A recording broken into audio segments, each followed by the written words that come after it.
Can I welcome everyone to the November FES meeting. We have apologies from Emma Cornish, and we don't exactly have apologies from Jonathan, but he is actually online with us, so he's not here in person, but he's here with us.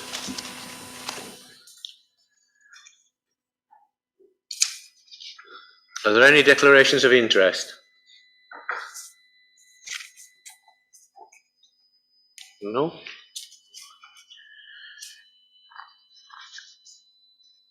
Would someone like to move or otherwise the minutes of the last meeting? Yes.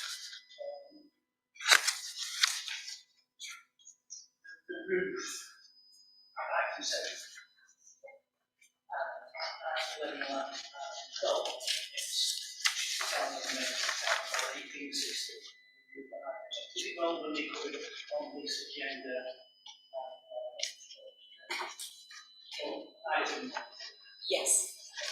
Can I ask about the emergency funds? That's what we transfer to Steve.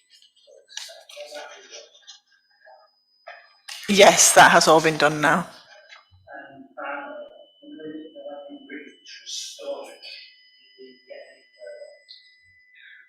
I believe we're still waiting for information from the trust as to what they actually want to store there.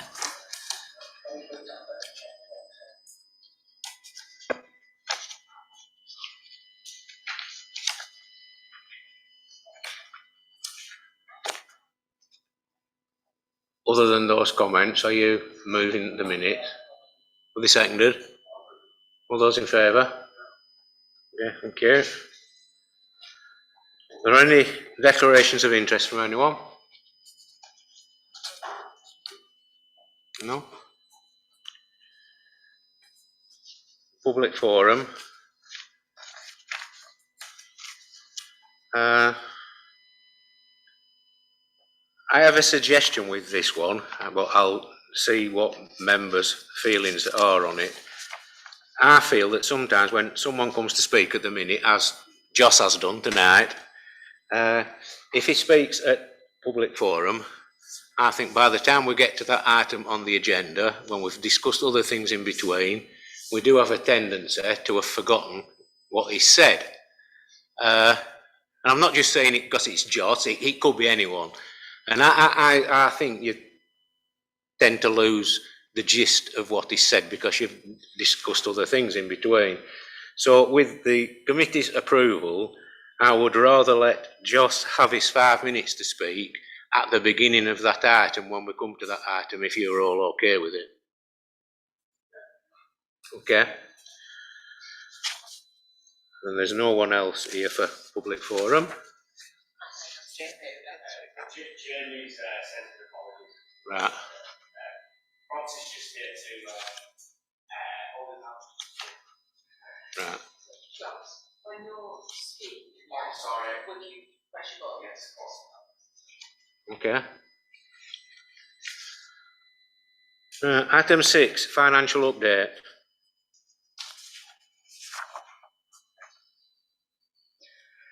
So to start with the budget summary, has anyone got any questions or thoughts?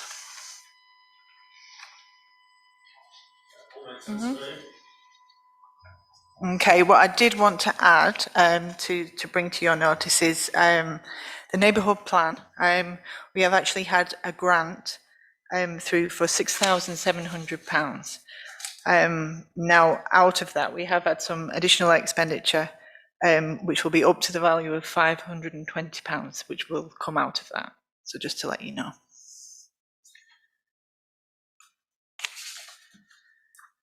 Have we got any questions on the detail, on the breakdown?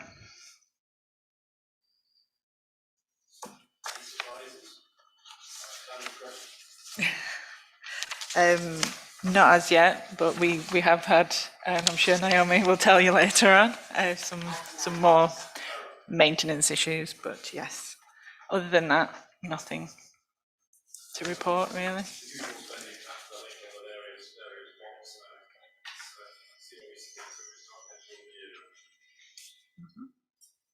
Anything on the balance sheet?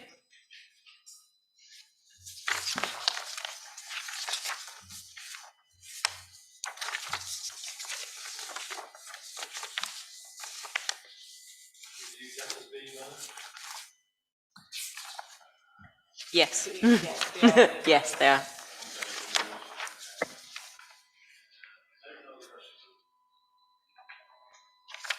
Does anyone else any questions?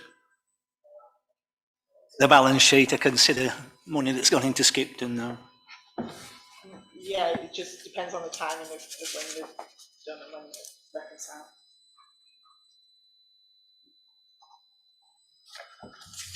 Okay, so would someone like to move those three reports, A, B and C? Move all three, Chair. All those in favour? Thank you.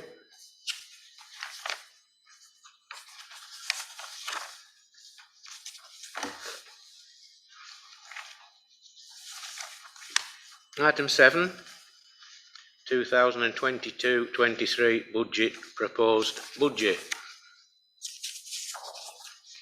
Yeah, do you want to start it, Gina, please? So at the last meeting, we had the first draft of the budget, which basically included everything that I thought the councillors were wanting to do, all the small projects that have come up.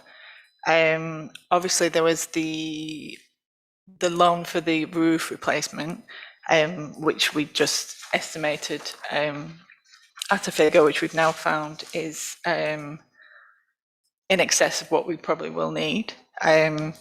So, and given that some things have actually been confirmed price-wise, so we have made some adjustments to that first proposed budget, which is in Appendix A, Appendix 1, I think, where I've detailed what the first budget was and what the new one is, and obviously where your differences lie. So, going from that, has anyone got any questions?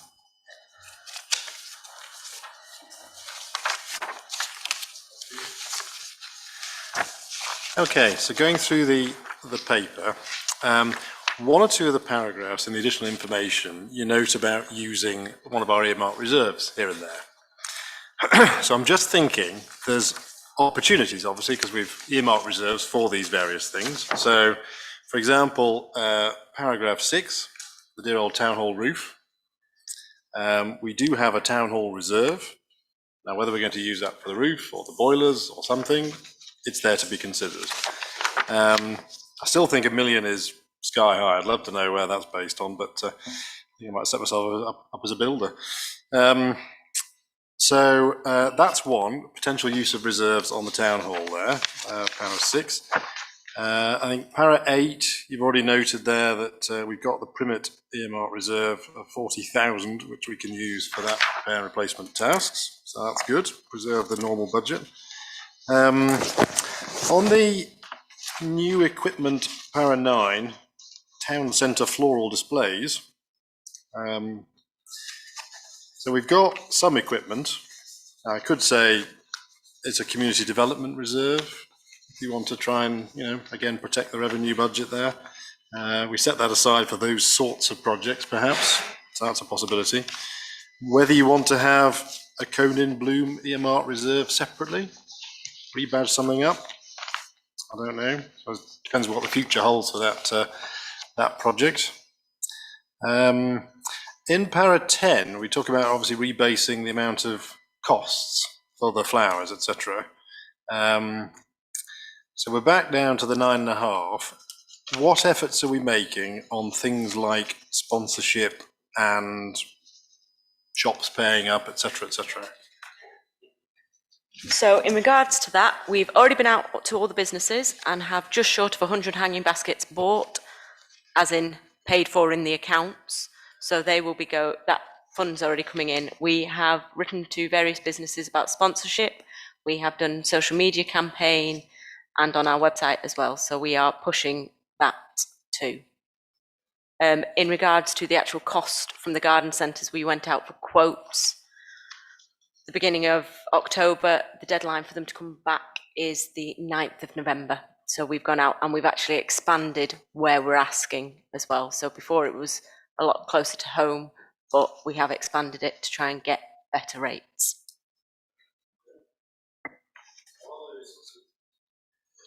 Are those sorts of payments, sponsorship, etc., are they in line with what's in the budget, or are we doing any better? In regards to the hanging baskets, about where we expected, sponsorship this current financial year was a little bit less than we thought, partially due to COVID. Next year, we currently have very limited sponsorship, but it is something we've only just started looking at in the last month. So I wouldn't like to say which way it's going to go.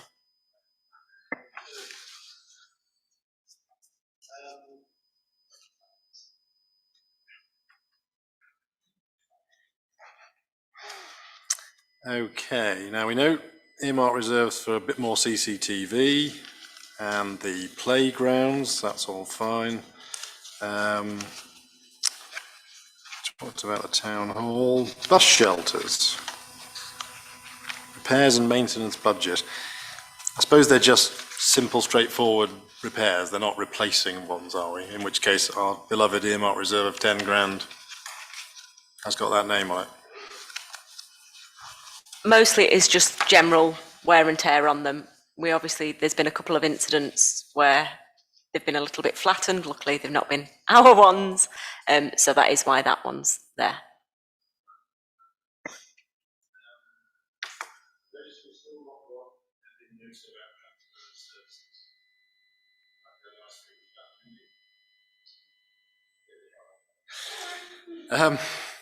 Yeah, so on the transfer of services, the Pendles had a couple of meetings with councils at the moment, just for everybody's information. So there's lots of information being gathered, lots of stuff. You got an email about sites, little sort of green spaces, open spaces, etc.? So I did get an email and it's due to come to the next FES because I only got it yesterday, so it can't. However, I still haven't had any figures through for any of the assets they want us to look at, which is why it's not within it. If they're not giving us a clue. It was a good learning exercise for the first two we've done, actually, because obviously it threw up questions about, well, what's this? So we've got elements of cost, elements of income, etc., for the various places. So the team are building that information together, so therefore we'll be able to get something soon. So then I came to the detailed information itself. Let's just check what we've got. So we've got almost balancing the budget in year one, and then you're looking forward for 3 years at things going up because we borrowed all that money for the roof. One question I had about in the recommendations, obviously you're talking about potentially considering a precept increase looking forwards, or precept increase now, and then looking forwards to fund years 2 and 3.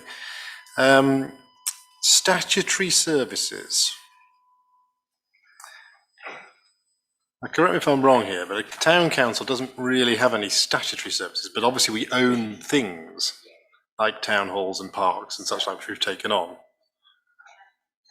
When it's referring to things that we, as say building owners or landlords or park owners, that we legally have to do. So they are part of the services we have that do have statutory elements to them.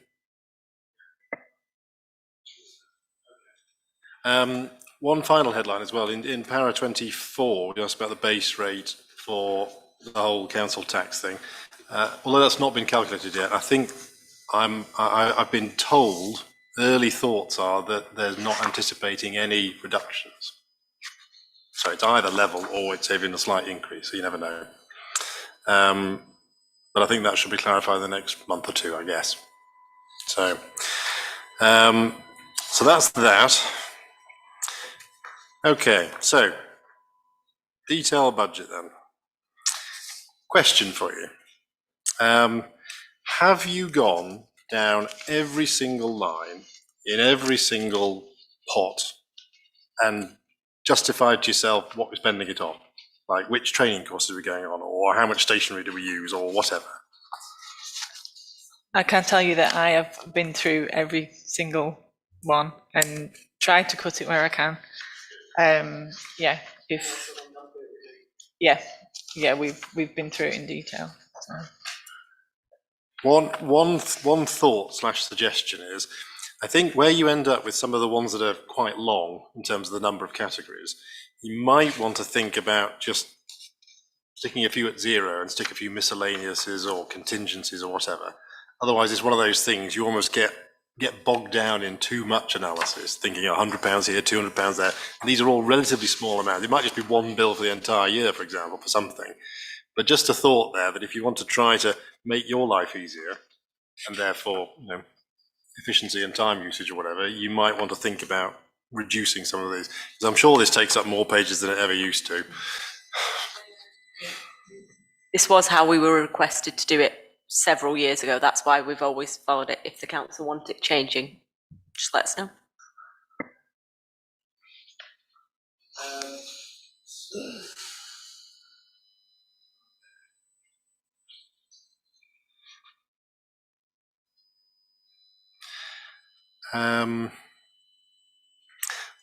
Ones that concern me in terms of size and sort of where they're developing, things like Alkincoats Park is now over the 100 grand mark,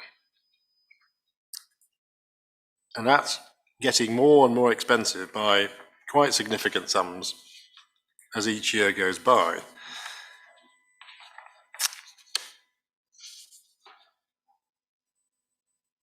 I note that we've revised a few things on things like Primmett and Cone and Bloom. So we've chopped down 1 or 2 things there, etc. On things like Primmett and Cone and Bloom, do the old Primmett people that were involved in running it have no involvement at all now? Disappeared? No, they have nothing to do with it at all. We do have a lot of the groups, though, that were there before, still using it. The volunteers are still volunteering, although the numbers have slightly dwindled. Did all that thing about setting themselves up as a charity, didn't they?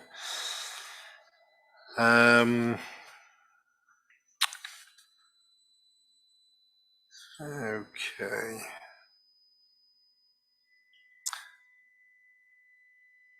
Council governance, 110. Staff recruitment cost, just a small one. When I looked at the salaries overall spread across the different cost centres, it didn't amount to much of an increase. So, aside from the extra bit of lengthsman, etc., what are we thinking of for next year?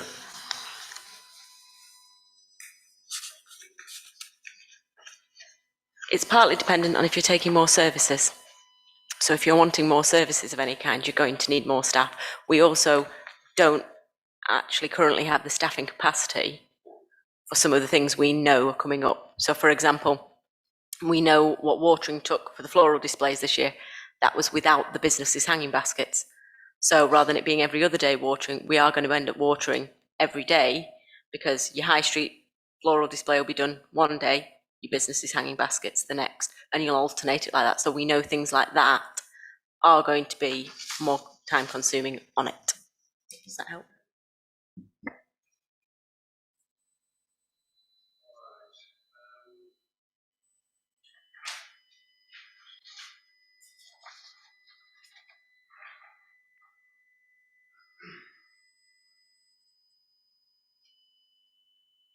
There's another one for potentially the earmark reserve in Alkincoats, the fencing cost.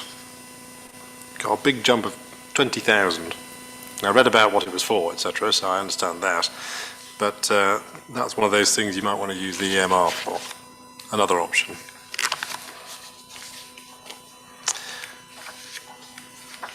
I think that'll probably do for me at the moment.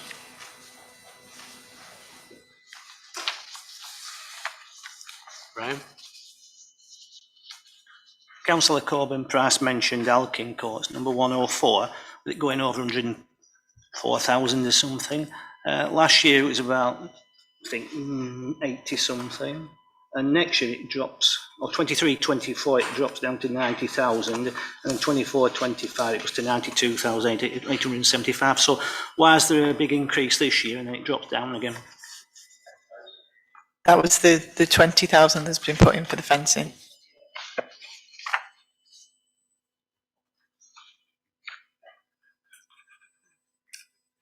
When you've done, when you've done years 2 and 3, I presume you've not gone into this much detail, have you, for years 2 and 3? Not as. No. Not as much detail, no. Although I can say that I think years 2, I have put an increase in for grounds maintenance because the tender will be up for renewal.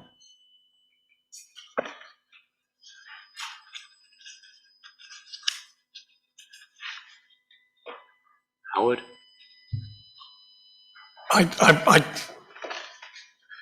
don't particularly want to quibble or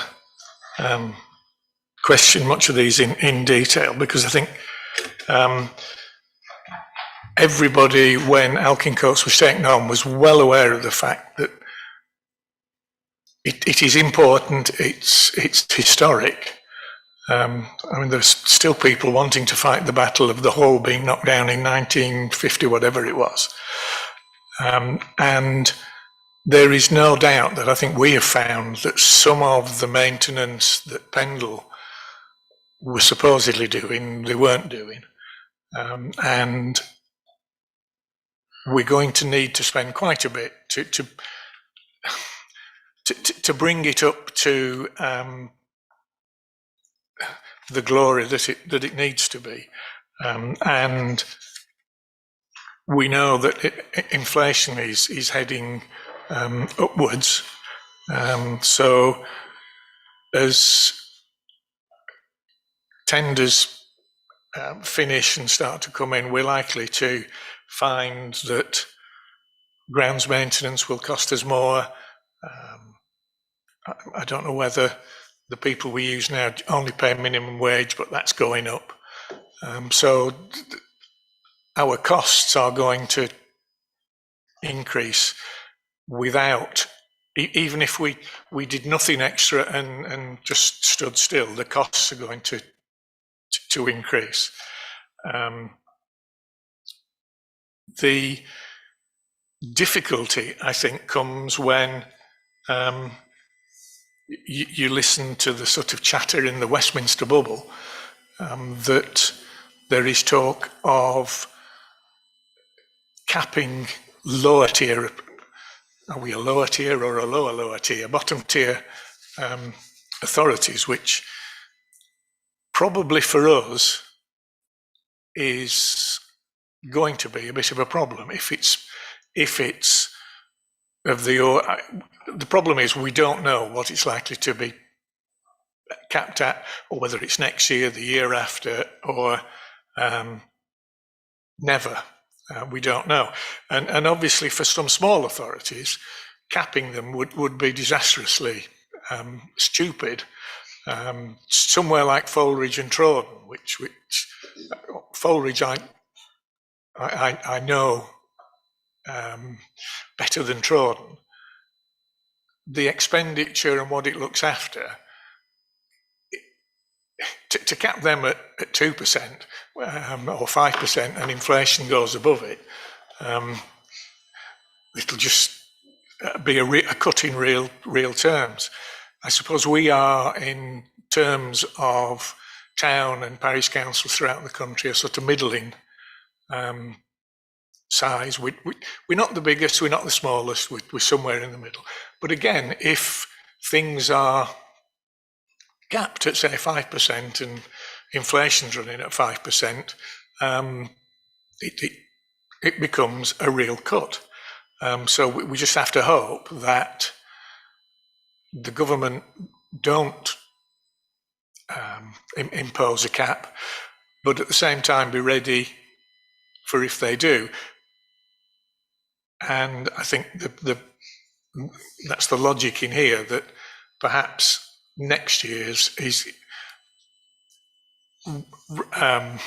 precept rise will be at the top end rather than the bottom end. I hope that the forecast that our rateable value, the average rateable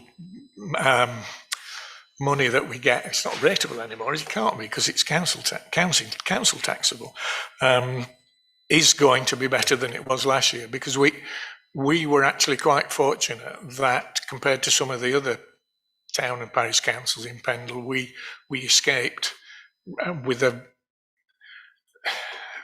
decrease, but a relatively small decrease compared to some of the others. Now, it's all going to depend on how many dreaded houses get built and completed and help push the value up. But it looks as if, at a quick look through, we're looking at something like 5, 6, maybe even 7% rise. And that is a relatively small increase in terms of actual pounds.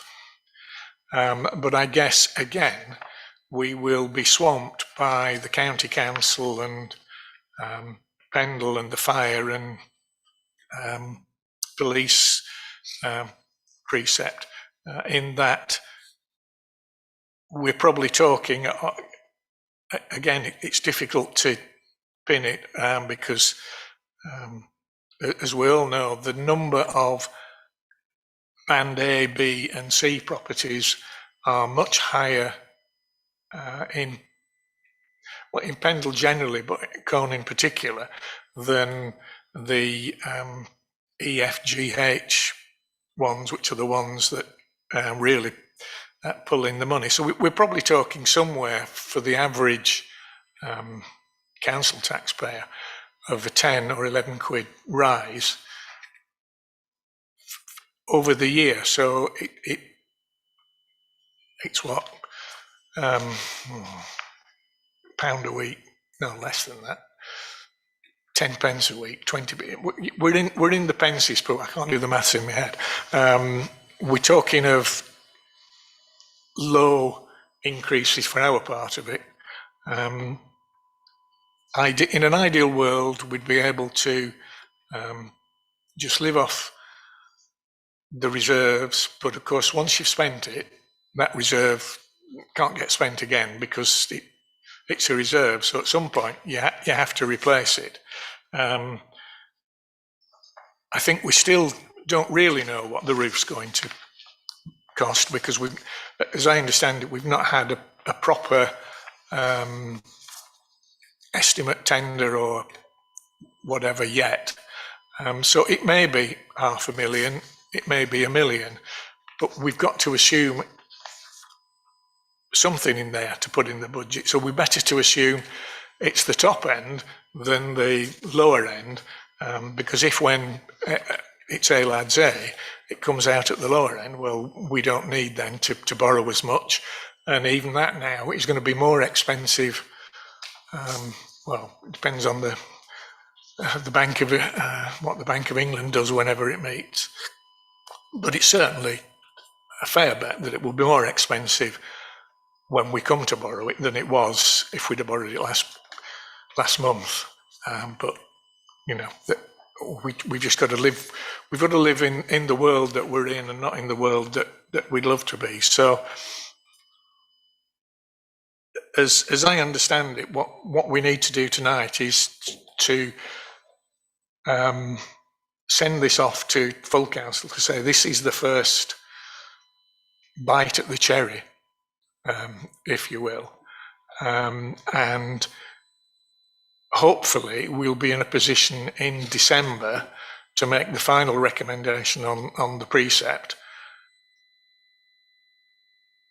Well, maybe into January if we don't get the money Well, we've got till January. Well, we've got to tell Pendle by the month of January, whatever the date is. So we have a bit of wriggle room, is what I'm saying, because it would be silly if we know the base, the keep calling it the base rate. I can't remember the correct term for it, but the figure that gives us our base rate. Well, I was confusing the two. I was going to say base rate, and it didn't sound right, but it is right. And if we know that's going to be out early December or late this month, well, we can make a precept request on the basis of actual figures rather than guesstimates. But I think there's still room to do a bit of juggling, for want of a better word. But having said that, I can't find anything in going through it that you can wave a magic wand at and suddenly produce a rabbit out of a hat. And also, I'd like to ask, through you, Chair, several months or meetings ago, it was announced that Cone was going to get a pot of money from one of the original Levelling Up COVID something or others, can't remember which one it was, and that a committee was going to be set up to look at how best to spend it. And that was the last we heard of it. And, you know, we know there's the Levelling Up money coming from for the theatres, and then there's the mystery other 3 million, which I suspect is not a mystery, and it's for a multi all singing, all dancing rejig of the market hall and round there, as that's been on some people's agenda for a while. So I think as these plans become more firm, you know, we ought to be consulted on what we think of them, rather than just being, well, there you are. This is what we've got the money for. We've got 3 million quid, and this is what we're going to do. Lump it or leave it. You know, I think it would be nice, you know, which, you know, I hope people in power at Pendle are listening, that it would be nice to be consulted on what those plans for the town centre are. But with that, I'll move the recommendations, Chair. Is that seconded?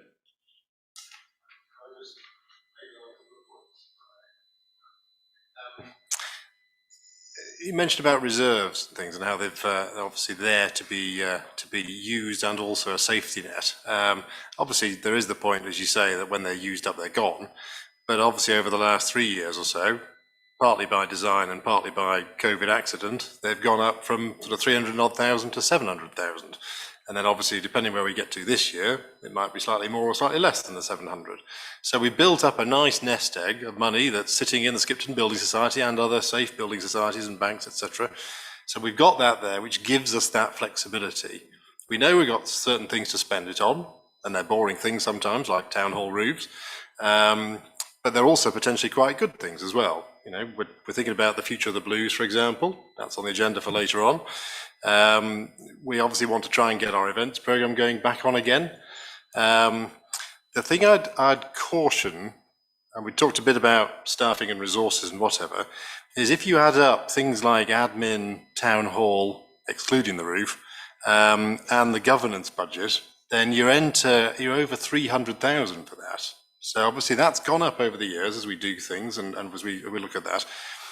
But obviously, if I'm a precept payer, I enjoy the park, I enjoy the parties, I enjoy, you know, going to the Primmet Community Centre and having parties there, etc.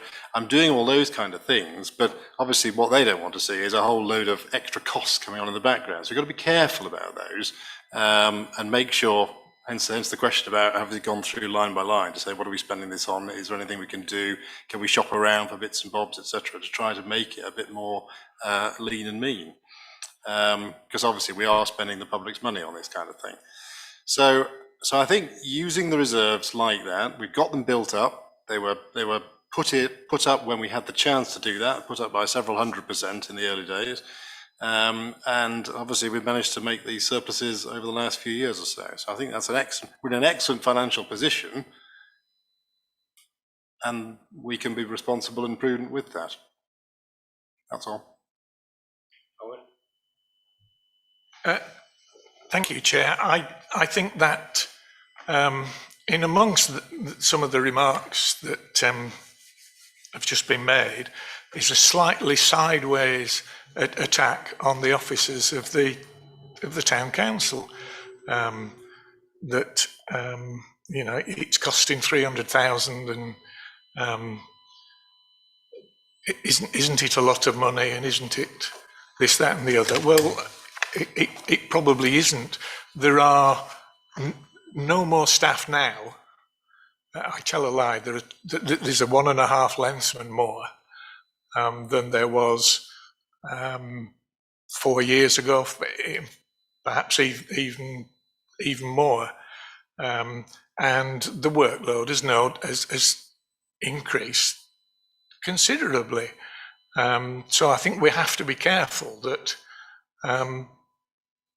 we don't, you know, it's coming pantomime season, that we don't kill the goose that lays the golden egg. That, you know, we have a very hard-working staff, as anybody that saw them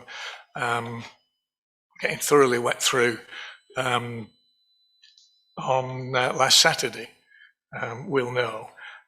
So I think we just have to be careful of what we are suggesting. If the suggestion is that we've got too many staff, I think I would argue that we haven't, because there are a lot. I think each one of them is doing more than one job. So I think we just have to be careful that flying such kites can misfire, and I'll leave it at that for the time being. But yes, it may be that when we do a shakeout, there are we can look at pinching a bit of reserves, but we did get, I say we, the town council did get its knuckles wrapped 2 or 3 years ago by the auditors to say that the amount of reserves that we were holding was not enough to cover the size of the council and its budget. So we've got to be careful that we don't cut them too far, because we do need that safety net, that if God forbid the town hall falls down or a large sinkhole appears in the middle of Alkin Courts, that we've got the money there to be able to cover it. And that was the whole point of the earmark, that you don't, if you've got an earmark reserve for the blues, say, that's what we use it on, and we don't go spending that on something else, because then we come to something else and we've spent that, and we come back to the blues when we need it. Oh, we haven't got it anymore because we spent it on Corning Bloom, to pick a name out of that. So I think we just got to be careful that we don't spend all the reserves quickly. We do hold the amount in total that the auditor said, and I can't remember what that was. It was 4.5. They say between 3 and 6 months, depending on your size. Can't do that sum in my head without use of a calculator, and my calculator in the phone is sat on the arm of the settee. So we'll leave that one there. But again, I repeat, I'll move the recommendations as set out, Chair. Can I ask again if that's seconded? Brian, yeah. There's a few comments I want to make. First of all, we need to be quite clear, and to prove this, we only need to look back through the records of the town council. And 2.5 years ago, when we took over the running of this town council, there were more admin staff at that point than what there are now. And since then, we have taken on Colne Bloom and we have taken on Alkin Courts Park. And that's with less admin staff than we had then. What we need to be mindful of is, initially, all our staff were admin staff because we didn't do any actual work on the ground. And you can't really count the 2 lensmen as admin staff, or the cleaner for that matter. And the cleaner is actually, in a sense, replacing part of the caretaker's job, which we no longer have. And the other part of the caretaker, the heavier part of the caretaker's job, is something that the lensmen do between them, along with other things. So the actual admin staff, when I say admin staff, I mean the ones that are in the office doing all the paperwork, is actually less than it has been for a considerable number of years. But I don't want to get into an argument about that. But the 1 or 2 other points I want to make is, it's been mentioned that, and we've been saying it for years, that at some point, town and parish councils may get capped as to what they can increase the precept, and I have no doubt at some point it will happen. And they've actually been commenting about it in Westminster now, that it may happen. But if you want my view on that, on a couple of points with it, I certainly do not think they will cap it at less than the figure that the local authorities, when I say local authorities, I mean the district authorities, I certainly do not think they will ever cap it at a smaller figure than what the district councils are allowed to put it up, which I know it's not a lot, but it is 2%. So I think there's very little chance they'll ever cap it at less than that. It might be either the same or more. I also think that they would be very foolish to give us notice they were going to cap it, because if they were to cap it, say, before January 23, when we have to submit our figure for this year, they would be very foolish to say they're going to cap it the following year, because a lot of councils would think, well, this is his last chance, it's last chance saloon, we'll put it up as much as we can. So I think it'll probably come after the deadline for filling the precept claims in, but before the submission time for the next one. So I think the most notice they will ever give is probably about 8 or 9 months. Otherwise, I think they'd shoot themselves in the foot, because everybody had, well, some would double it, wouldn't they? They'd do whatever they could. So I think we'll get very little notice with it, but I also think that they won't put it up, cap it at less than what the local authorities go for. So it's been moved and seconded. I would also like to suggest that it can go to the November full council meeting for discussion, but I don't think we are in a position where we can make an absolute definitive decision until we've got the figures for the base rate, because that does affect things. And we might get a nice surprise, or we might get a shock, and we don't know until we get it. We will have to have it before our December meeting, because it'll have to go to Pendle Council's December full council meeting, because if it doesn't, it will put Pendle Council in an awkward position to get their budgets done and dusted so that they can register it all for February, for the deadline date for it to go in. So I have no doubt they will have the figure, even if they work, all night for a week. They'll end up having to do that figure for December. So we will get it for the December meeting, and that's when we can make the decision. But it can go to full council, I think, for this month, and have some sort of a discussion and get a lot of the detail sorted out. But I think the final decision has got to come when we've got the final figure for the base rate. Yes, and then we can work on doing it in December ourselves. David? Yes, I think I'd agree with you, David. I think there are still things up in the air which do need to be thought about and considered. I wouldn't be happy with that recommendation at this moment, but perhaps next month, when, as you say, we have to finalise it for December full council, we might get some clarity on what sort of thing we want, both in terms of base rate, in terms of other sort of financing decisions, thoughts on reserves, etc. Once we pull all those together, then I think we'll be in a position to give a more concrete recommendation next month. Yes. Yeah. So on that assumption, then can we put that to the vote? Those in favour? We're sort of abstaining, really. That one sort of proposes a number, doesn't it? Which what? Oh, never mind, never mind.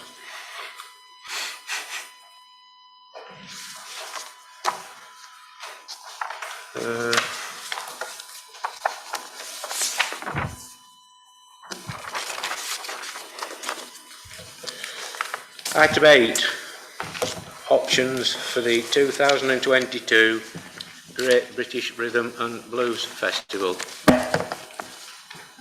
Before I bring Joss in on this, are we sure we can see if Jonathan puts his hand up? Because I can't see him unless I wrench my neck and turn round. I've been trying to. So is someone watching him? Then if he does want to speak, I wouldn't like him to miss out if he wants to say something.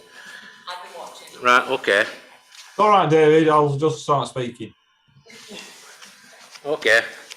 But I can't vote. I can't vote on anything, which I find a bit ridiculous. But never mind. Well. Josh, you've got 5 minutes. Thank you very much. I probably won't take up that full amount. First of all, thank you for allowing me to speak. Congratulations to the council and the office for a great event on Saturday, and for battling the adverse weather conditions. I just kind of want to give a small update on where we are as Colne Blue Society. Jamie, our project manager, isn't able to be here, unfortunately, but this is his update that he sent to Naomi over the weekend, I believe. Yeah, so what we've been looking at recently is to really set a cap on the amount that Colne Town Council will spend with the Blues Festival in 2022. Our proposal is that the most that Colne Town Council would pay would be a maximum of £60,000. The idea is that, so currently our total costs would be around 78,000. The idea would be that if the Colne Town Council would spend that amount, that 78,000, then we would reimburse the council to the tune of 18k, where it met that limit of £60,000. Just looking through a couple of the figures. On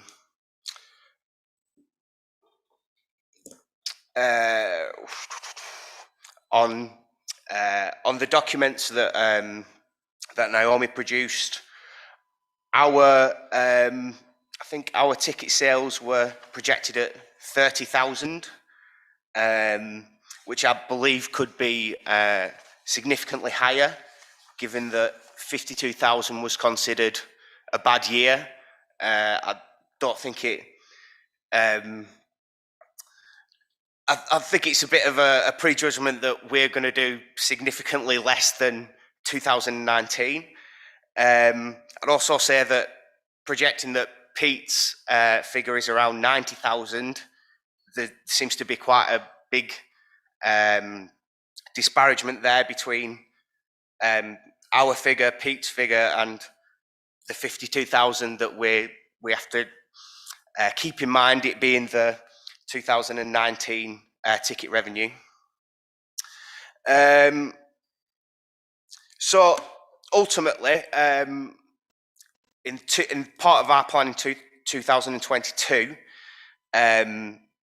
we would, obviously, the Colne Town Council would recruit all the ticket revenue back themselves. They would get 100% of the ticket sales, which we want to be significantly higher than 30 grand. Obviously, that is that's just our word to say that we want it to be more than that number. But yeah, so I believe off what Pete was offering, it would be a percentage.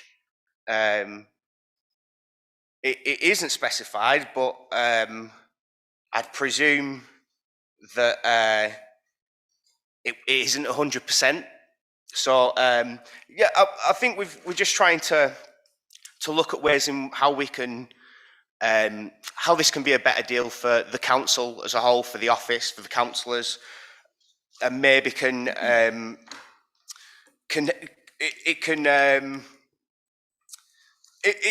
we as far as we see it, we can see that we want the Colne Council to apply no risk to this whatsoever, or at least a maximum amount of risk that we judge to be about £60,000. And like I said, the Blues Festival would reimburse the Colne Town Council for any amount over that. So that's kind of where we're up to now. Like I say, Jamie is our financial expert and would probably be able to explain it a lot more eloquently than I can. Yes, I think that's everything. Well, I'd also say, actually, I just finished on saying that really any decision about financial backing for the festival, for Colne Blues Society, is an investment in the festival's future. So I think if we can look at this being an investment into the town and the town's future, then yeah, that is our way of thinking at the minute. Thank you. David? Thank you, David. Thank you, Joss. Can I just clarify what you mean by this 60 grand cap? Are you talking about Appendix 7?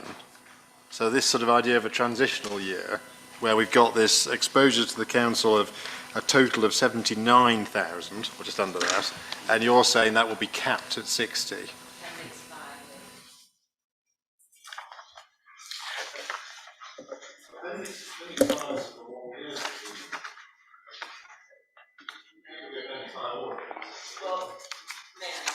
Yeah. Through the chair. So Appendix 5 was based on the figures that Colne Blues Society gave us before, with a meeting with Jamie after the meeting with them. I know Jamie has submitted some more figures, but there is a couple of discrepancies, which is why they haven't been updated, such as the Muni hire fee is actually what we know to be more than what's in your document. That's why we haven't updated them. I have let Jamie know this, and I was hoping to arrange another meeting with him to go through them. Appendix 5 is getting the Colne Blues Society to programme everything and pay them the fees for it. As the Appendix 7 is to run it as a slightly different festival, as in we don't do the roadhouses and the Colne Blues Society sort them, but then the Colne Blues Society would shadow ourselves and our current team so they can see how it's been done, because you've said yourself it's a big undertaking, and it would give them more of an opportunity to see actually what goes into it, rather than just kind of going, yep, go sort the stages sort of option. So that's what the difference between 5 and 7 is. Okay. But if there was that transition year solution, you'd obviously help with marketing the festival in terms of then being able to boost the ticket sales above the 30 or the 35, whichever number we pick. So I think in my mind, I take it as almost like the 60 applies to both in many respects. I know they're slightly different structures. Yeah, and I know when we had the meeting with you as well, we talked about the idea of you could approach the bands, then Colne Town Council would contract with them because obviously Colne Town Council is the more responsible set-up body, etc. Yeah. So I think looking through the proposal, I think that there's always a difference between taking it as just 2022 and, as we've done with the budgeting exercise, look at 23 and 24 even. So I think one important point between the different things, the Summer Music Festival, I don't really like the idea of it, to be honest. I think that's a nothingness of an event, really. I think it's a case of how do we make the blues work, whether it's a CBS thing or a Pete Barton thing or a combination thereof or whatever. But I think it's important that if we go the transition route, we know the cost is zero in 2023. Bit of officer time, perhaps, explaining one or two things they might have missed or whatever, who knows. But that would be a good saving for the council. If the council want to spend the money in 2022, we've already highlighted in this paper, I think paragraphs 13, 14, 15, etc., go through the fact that there's obviously 20,000 plus the 23,500 plus the 25,000 earmark reserve gives you the 68 or so in total, and therefore, you know, anything below that is within the council's remit to spend anyway. So I think a lot of that hangs together quite nicely. I think if I look through the numbers, the idea, I like the idea, when we met you, and I like the idea of option number 5, which is obviously this transition year. I think setting up a charitable trust or a... Option 5, Appendix 5. Option 5, that's it.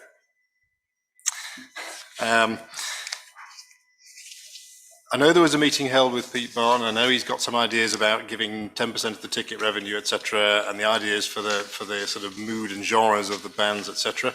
But I think the CBS lot have got a lot of groundswell of local opinion behind them. I think we should definitely push to support the blues. We know we're going to do the blues. I think everyone's happy with that. The recommendation's heading towards that anyway. And I think the route of Appendix 7 or Option 5, where it's paid for by the Town Council, the Town Council does the administration, you've got all your risk assessments, you've got your contracts to do with the artists, etc., the experience we can bring to bear there. I think that works very well indeed. And I like the idea of the 60 grand cap. I hope it comes from ticket sales or it comes from sponsorship money or whatever. I'm presuming if we start to get more sponsorship and more things like that, you can start to set up the charity and sandbag it for 2023 so you can hit the ground running with the festival. So I think that works quite nicely. I think working with the venues, I think, is obviously going to be a thing. Obviously, we're hoping that the Moon is going to be repaired or the Hippodrome is going to be repaired and sorted out by then, or to some degree, so they can then host the events. And I think the shadowing and taking Naomi's experience and all the contacts and such like, I think is an excellent way to do it. I'm presuming that we're going to use the same blues website, Great Rhythm and Blues, etc., and all these things about transferring ownership eventually in 2023 will take place. I think the idea of a GoFundMe page or Just Giving or whatever it is, you know, we should definitely do that. I know Johnny suggested those in previous years. Perfect. So I think I would encourage you, if you could tap into Pete Barton's knowledge, experience, contacts, that might be useful. You never know. Other than that, I'm sure you've got ideas for the sorts of bands, music, etc. you want to put on. I think that would work very well. So yeah, I think I like it. I think the 60,000 is within the council's budget, within the council's monies. And therefore, I propose that that's the option we pick. And in terms of the recommendations, para 17, I would suggest we pick option 5, Appendix 7. Yes, I support the event being called the Great British Rhythm and Blues Festival.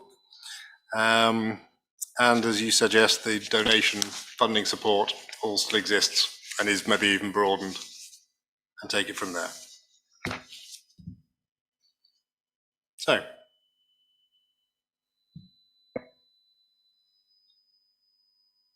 Howard?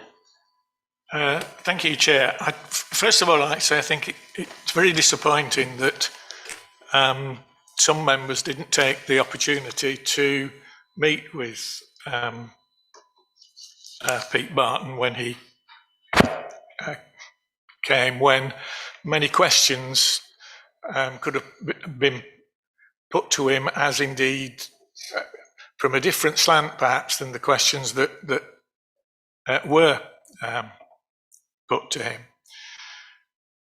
I have every sympathy with the idea that we have to move to trying to get a younger audience in, but I think there are flaws in some of the proposals that were put by the Blue Society. I'm not sure that the 20 quid for a t-shirt idea would actually work in practice, in that somebody coming out for a night out, if they're coming out with their significant other, that's 40 quid they're going to pay, and there's every chance that they're not going to pay that. But yeah, there may be ways around that. One other fact of life that is unfortunately a fact, that I'm going to say people of my age, my generation, are the people at the moment, however right or wrong you may think it is, are the ones with the disposable income. So the people that see, in inverted commas, heritage bands and the old style rockers are the people that get crowds in. It is only, I'm trying to think when it was, about a fortnight ago, Cliff Richard, God help him, who's well into his 80s, sold out wherever he was in Blackpool. People like the Rolling Stones are quite old and getting on, and I'm sure if fans of the Rolling Stones went to one of their concerts, they'd be most upset if they didn't do Satisfaction and I can't remember, Paint It Black and all the other hits from the sticks, as they say. So these heritage type TV's turning itself off, will do actually bring people in, and I suspect would bring more people in than just modern artists, because also in the discussion that we had with Pete Barton, he was more than willing to work with the Blue Society to the extent of doing a joint programme for one stage, two stage, whatever, a TBA affair. So, I think there is another option as well, and by quick mathematics that I don't need the calculator that sat on the arm of the settee to do, is that if we went with his option for the main stages, the total amount that Contown Council would have to pay is round figures £40,000 Might be 35, might be 40 at the end of the day. And his split was a 90-10 split. So whatever tickets he would sell, we'd get 10%. I just worry.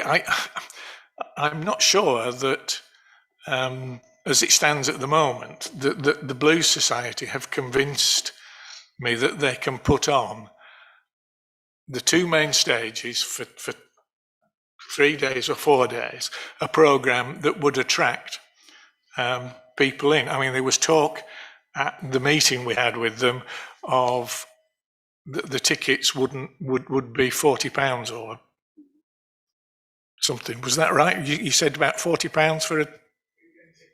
Sorry to cut you off. No. To be honest, we're the ticketing structure for the main stage is quite complex. Obviously, financially, we want to exceed the figure of 52,000 that was in 2019. Sorry, Howard, you made quite a few points there. Just to go back to where you started, the heritage acts and stuff. I mean, personally, I believe that disposable income is from. Supposed to be a. Oh, sorry. It's not supposed. The standing orders are. Sorry, I wasn't aware. I was just. Well, I thought you were just going to answer on the amount, and fair dues. You had a good couple of hours fortnight ago, so. And and there've been discussions in between. I think that there's another option than option 5 that we could, for the two main subject to the Muni being refurbished, rebuilt, whatever it turns up to be, and the Hippodrome is rebuilt, refurbished. But in a way, that is out of our hands, and we can only hope that any planned works are scheduled so that they avoid the bank holiday weekend. As I say, that's not entirely within our powers to do. Although from what I've read of the work on the Hippodrome, it's more on the Derby Arms next door than the actual Hippodrome, so that may not be as bad as worked out as we think it may be. But I think there's a way where we could go with Pete Barton to programme the main stages, and then the entire fringe, and with with discussions with him, you would get the opportunity to programme some sessions on the main stages, and I think that is the way. I love the idea of your Blues Trail, although by the time anybody gets to the Spinners Arms, well, I don't think they'll get to the Spinners Arms if they're having a pint in every pub. But I'm assuming that they're having that you wouldn't go in every one on the same night, but not the Spinners Arms, the spinning wheel, I beg its pardon. The Spinners doesn't exist anymore, it's a house.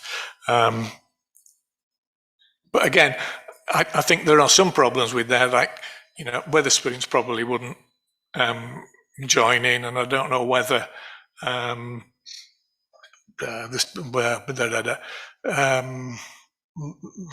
not Butler, Mitchell and Butler, whether they would allow some of their places to join it. So, there are possible problems there, but nevertheless, I think there should be enough venues to do it. And I think that is a way that means that something in 2022 can go ahead, with a view to, from 23 onwards, crossing fingers, toes and rabbit's feet and whatever. I think it's a possibility, but I don't think it's a possibility for 2022.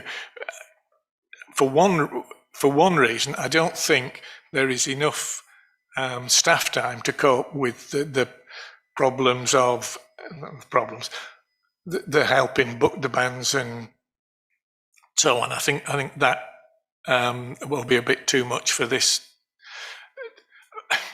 You're shaking your heads, but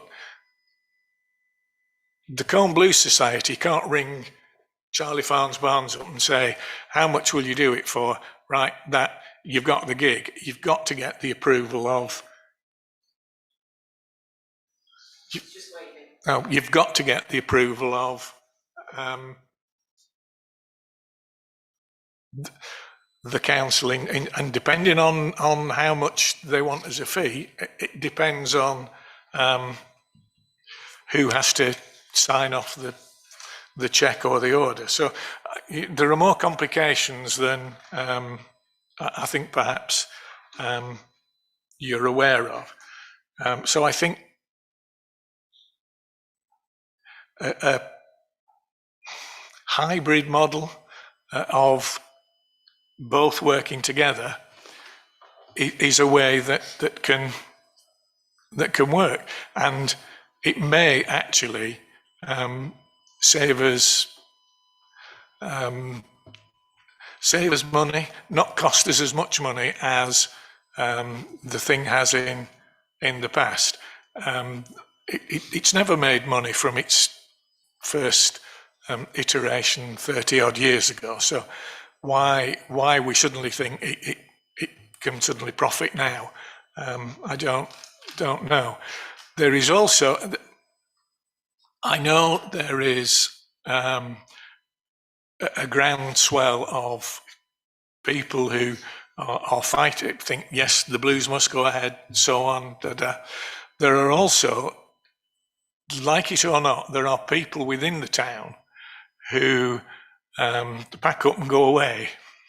Not everybody likes that weekend for various reasons, and it's always been thus. I remember when the Blues was in its early days, arguments with stallholders in the market who didn't want to open because they thought the whole thing was a problem and we're going away, and there are still people like that. So to say that everybody is for it is an oversimplification.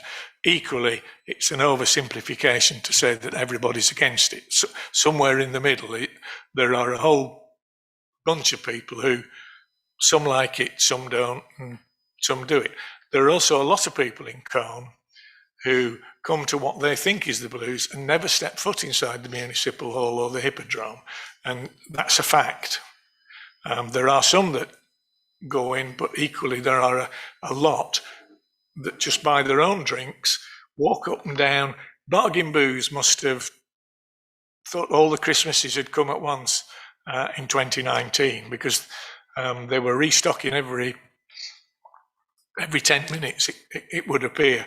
There were people walking up and down the streets with their cool boxes full of takeout from Asda and what's the one up here, One Stop and wherever.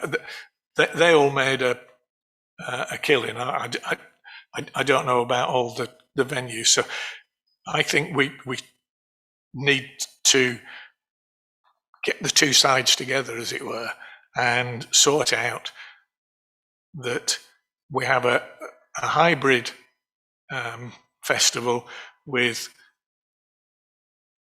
Pete Barton programming the majority of the two main stages and the Lesser Muni, and the Colne Blues Society programming sessions or days to be, mutually agreed.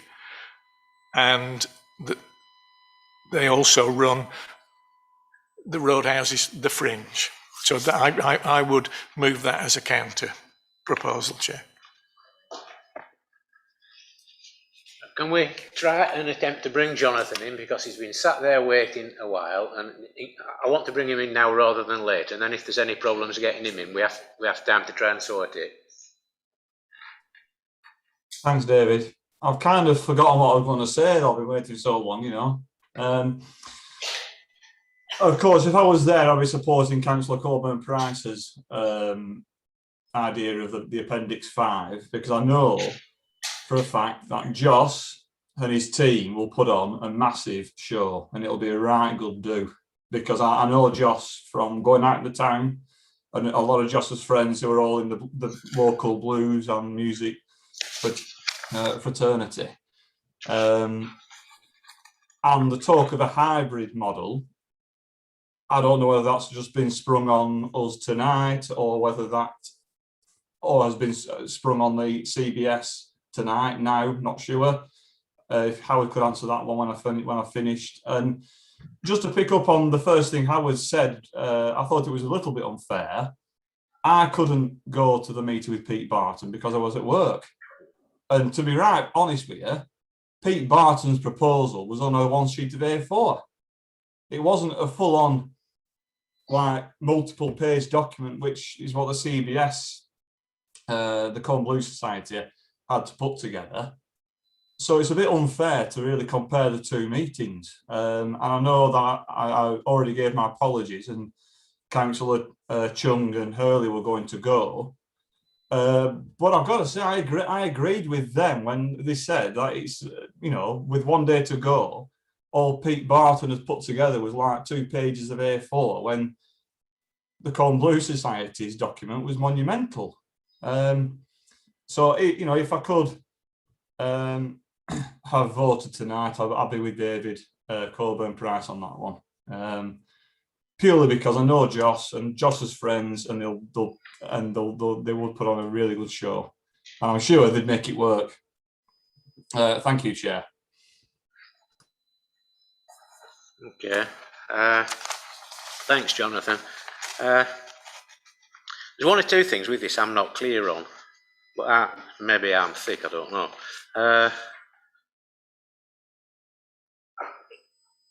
Is what David's actually moved Appendix 5, or is it Appendix 7?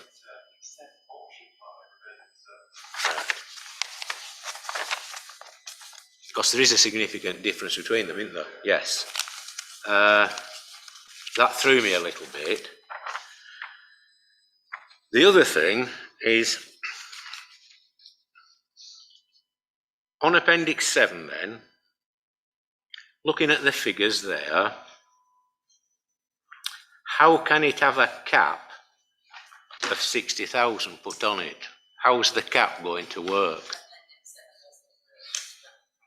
It wasn't. Well, even if you look at Appendix 5, how was the 60,000 going to be capped on Appendix 5? Because the only way you can cap it at that is to cut a significant amount out from somewhere.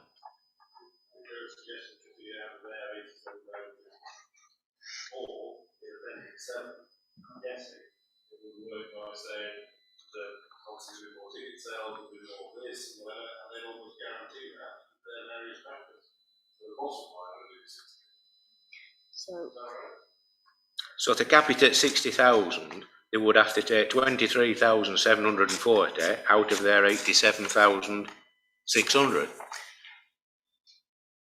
Otherwise, it doesn't stack up. Yeah. Yes, Naomi. Sorry, if I may, Chair. Appendix 5 was based on the original figures that Jamie and I went through. Like I say, the ones he submitted over the weekend had some figures that just didn't match what we know are set costs. So the figures in Appendix 5 are probably more accurate, which has the investment being 83,740 Can I ask, if I may, through you, Chair, would the Cone Blue Society be prepared to pay 23,740 rather than the 18, if I may? 'Cause That's that.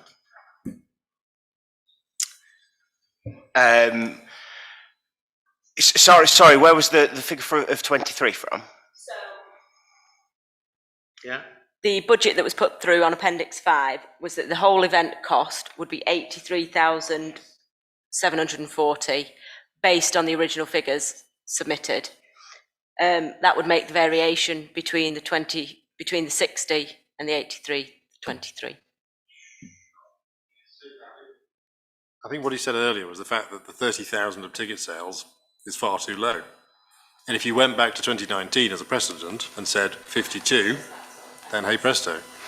So in answer to that one, that's based on the ticket sales declining every year, which they have done at the festival that we are aware of as run.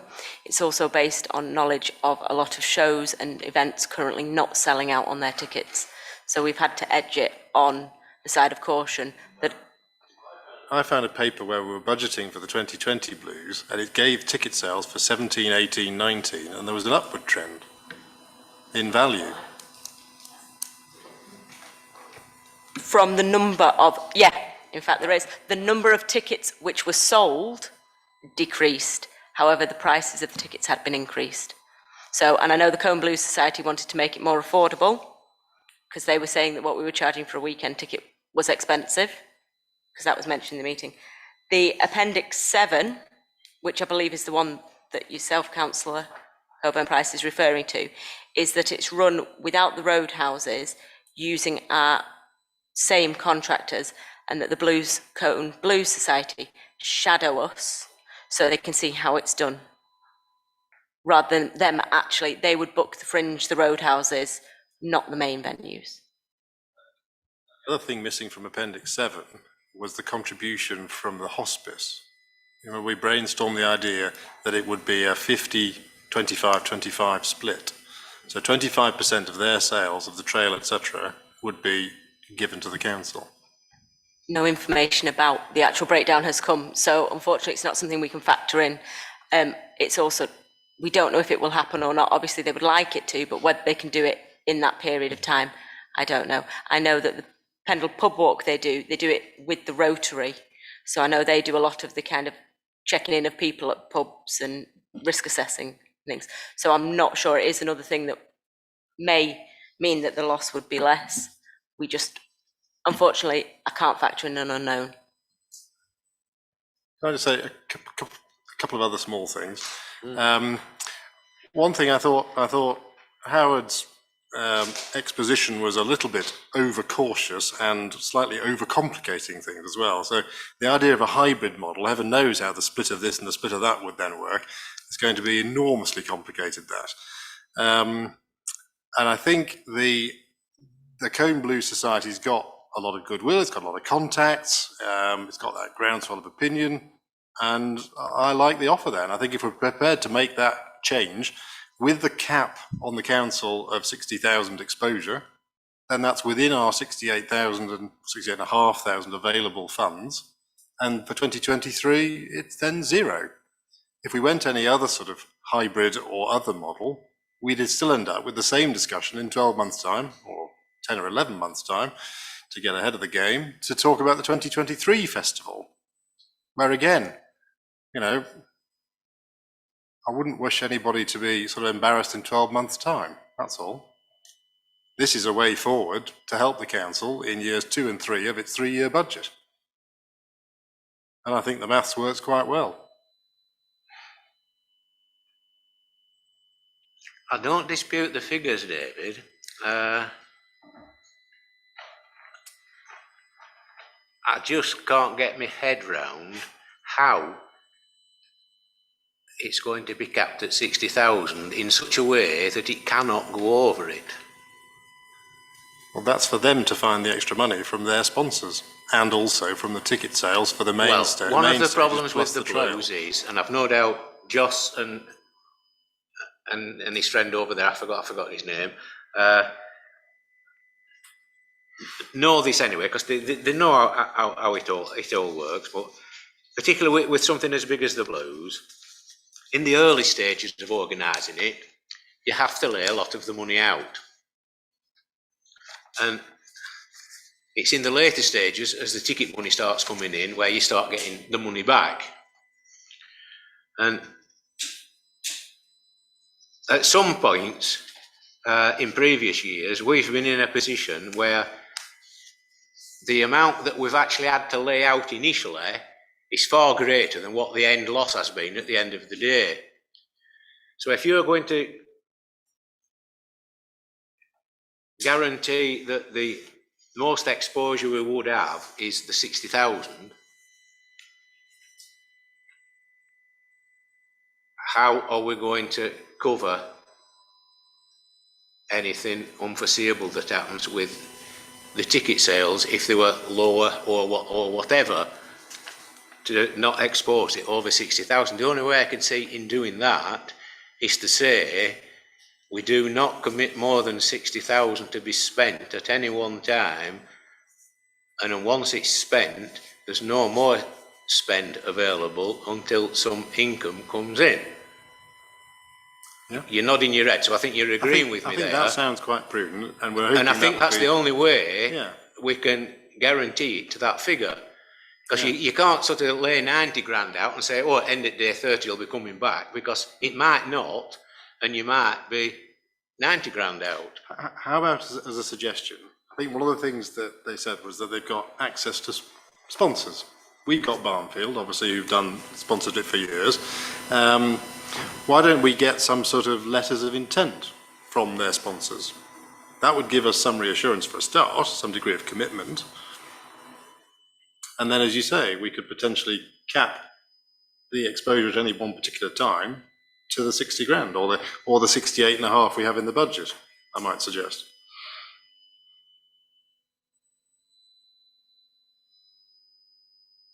What's the timings on the ticket flows during the year? I know we've always pushed for Christmas sales, don't we? So that should get things going a tiny bit. It tends to be when they first go on sale, you get a few, then it drops down, because normally they're on sale in November. You get a little spike at Christmas, but it is a little one. It then usually drops down till June or July, and you'll be selling 1 or 2 a week sort of numbers. If we do run various extra advertising competitions, you do see little spikes, but it tends to be majority of your ticket sales are June, July. Would you agree? So before that, you are putting a larger amount at risk. No, we previously have paid a deposit and a food buyout. It has been looked at that the deposits could be paid later, but it doesn't then guarantee it. But it wouldn't be able to be much later.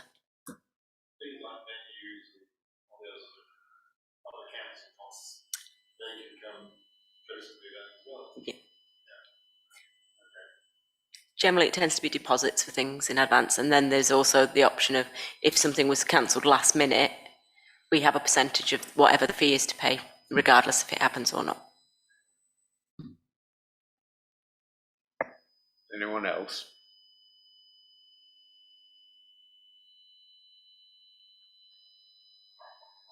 I think, Chair, whatever the outcome is at the end of the day,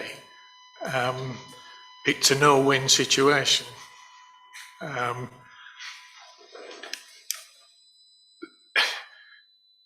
Any artists coming from abroad will need visas and work permits and goodness knows what, which will all need sorting out. Which again, if people had listened to Pete Barton, he said any paperwork like that, he would deal with, any artist accommodation, visas, all the paper, all that he would pay for, and our only risk really would be we might not get our 10% because our 10% would be very little.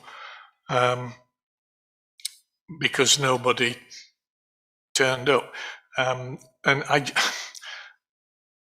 I just worry a little bit that the calibre of people that are, well, we don't know who's being talked about, because when we asked before, you wouldn't tell us who you'd already, your lineups, because you didn't want somebody else to pinch them.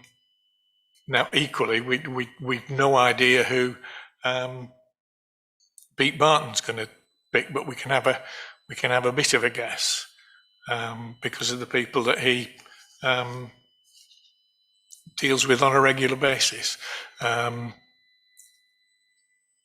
I just think that there is a risk. You know, have you got a full constitution, a treasurer, a bank account, and all that?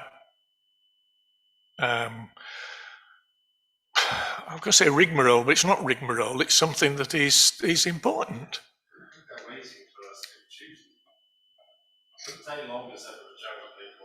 Well, yeah, but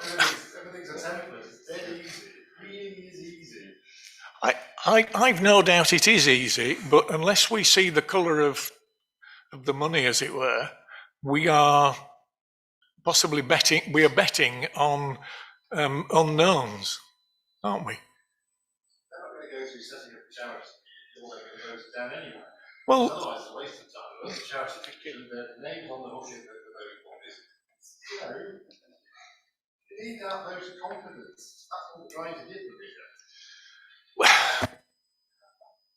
I'm not going to enter into crosstalk of arguments back and forth, because there's been a lot of misinformation dished out about the Blues, and some of it has been downright wrong, and some things that have been put on social media have been downright lies.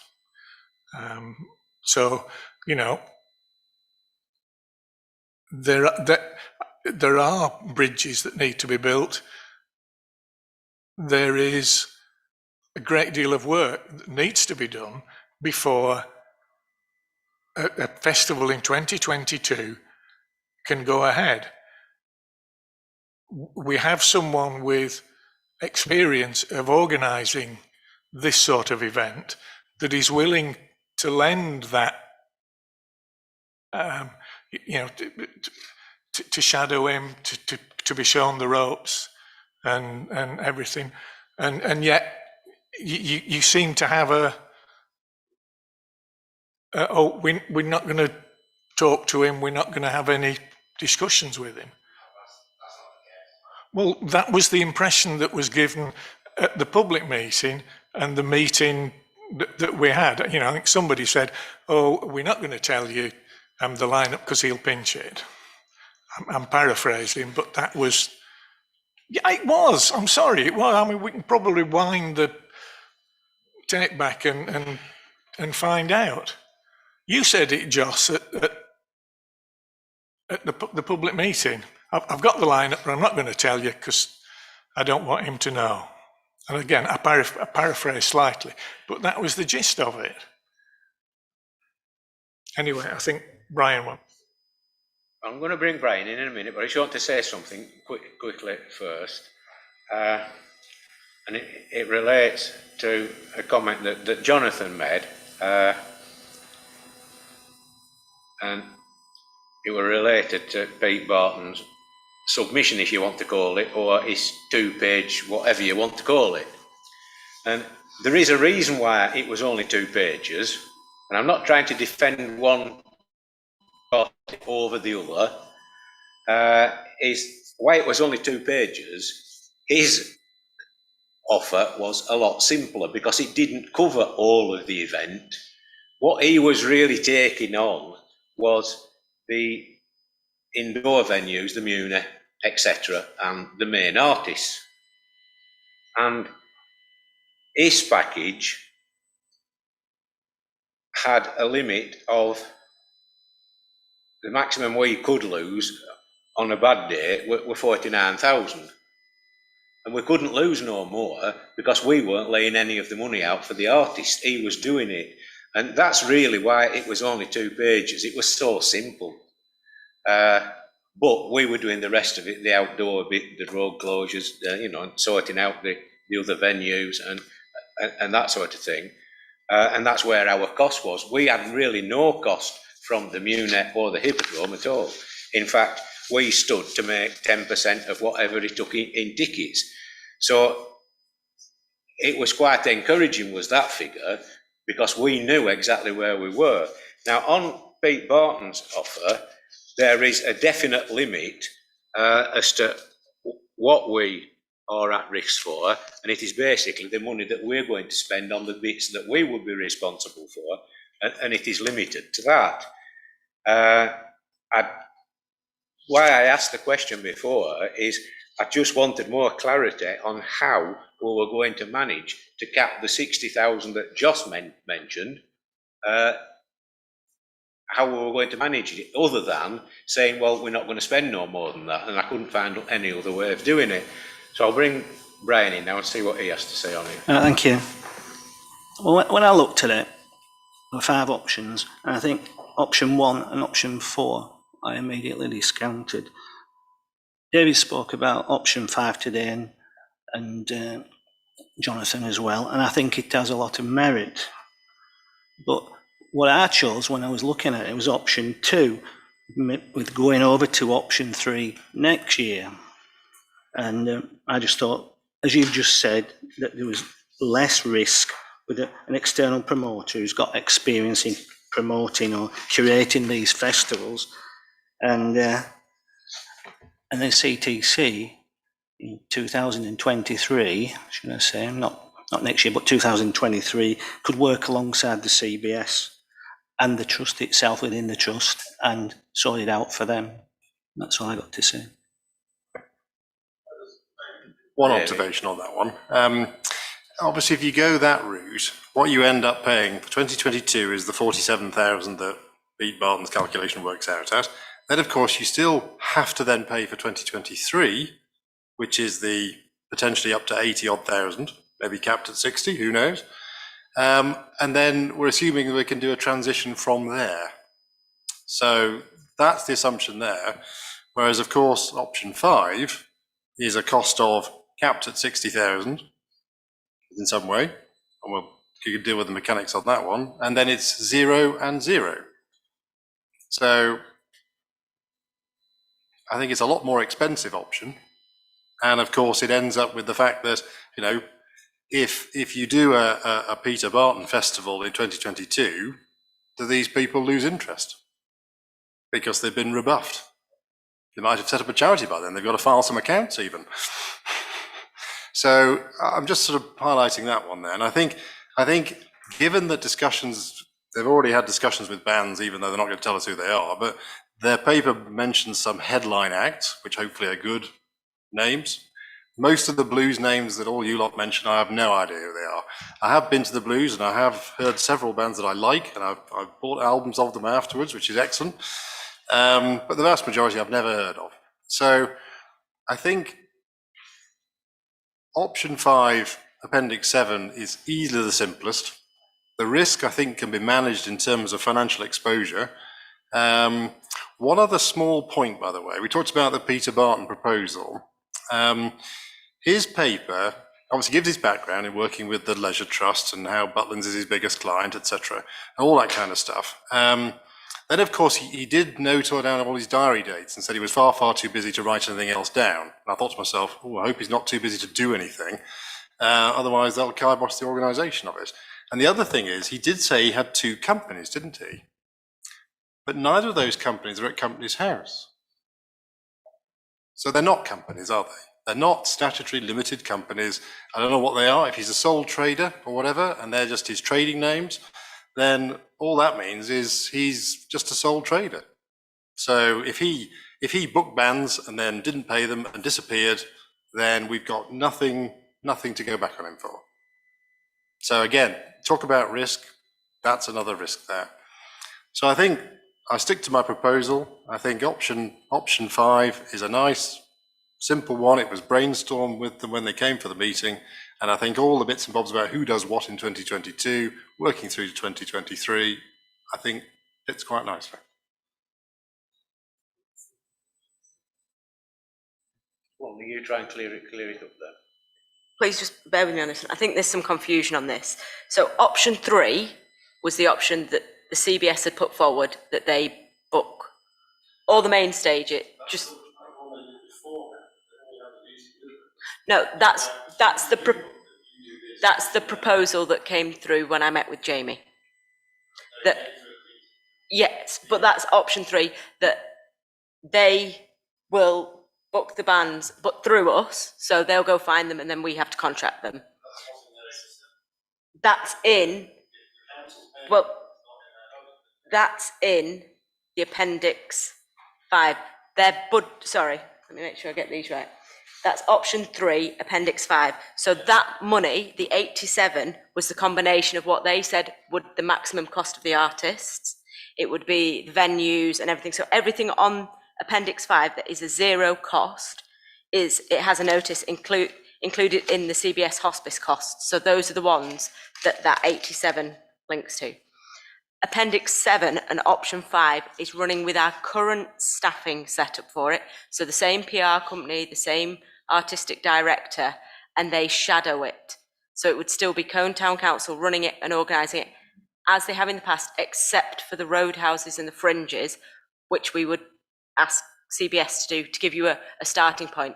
And they then shadow the current staff, because that's what it says. It says that Colne Town Council have a transition year working with the Colne Blues Society.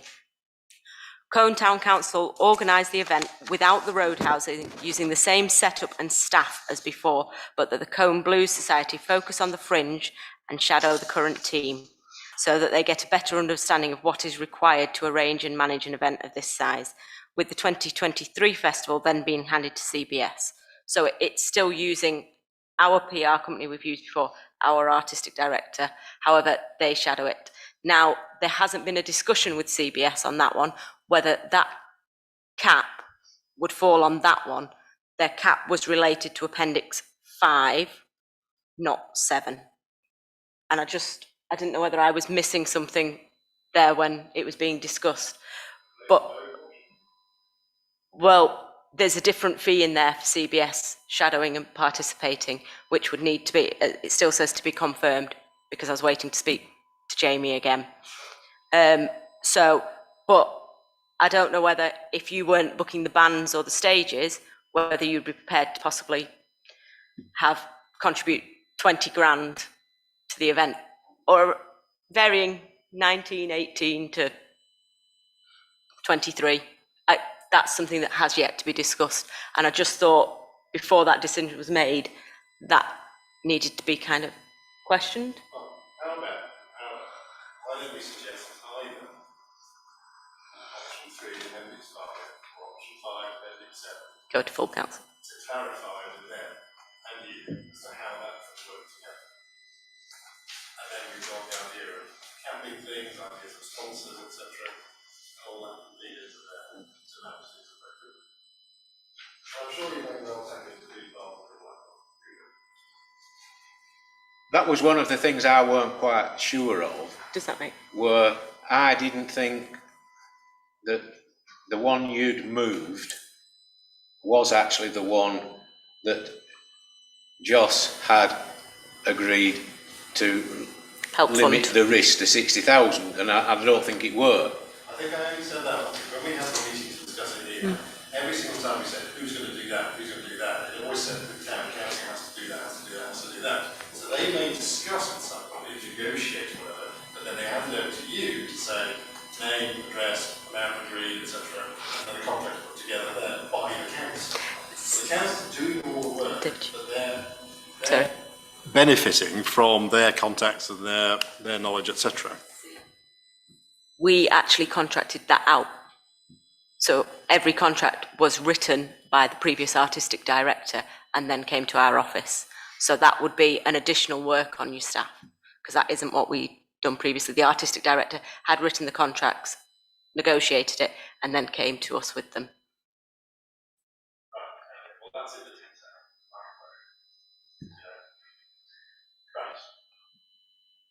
Chair, the more we're going on, the more confusing Well, it is. it's becoming. And in just mentioning about not turning up to the meeting, I wasn't including you in that, Jonathan, because I knew you'd given your apologies because you were working. It was on the three that were invited and could come and then didn't come. I think perhaps what we need to do from we're not going to make progress here tonight. That's fairly obvious at the.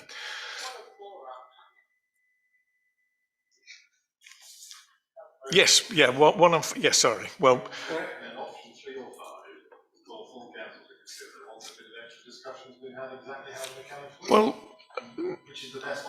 no, Chairman, because what that's ruling out is ruling out.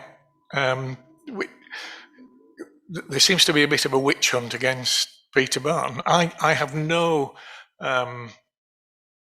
torch to carry for him at all, but you know, in fairness, we've got to treat him the same as we treat the Blues Society. And the fact of having a constitution, you can have a constitution without being a charitable incorporated organisation or whatever. But if you're calling yourself a society, the implication is you've got a constitution of some sort and officers of some sort and people that can speak. Certainly in the meeting that we had with them, you know, I was sat more or less in the same place as I am now, and it was fairly obvious that there were some differences between some of the people that were there, on you know, maybe on different emphasis. I think perhaps what we ought to do is we've got a fortnight to the council meeting, that we clarify with the Blues Society, and presumably we'd be talking of Paddy Maguire, and that we talk to Pete Barton as well, and just, you know, try and I was going to say knock a few heads together, maybe that's a bit strong, but that we try and untangle some of the finances so that we've got,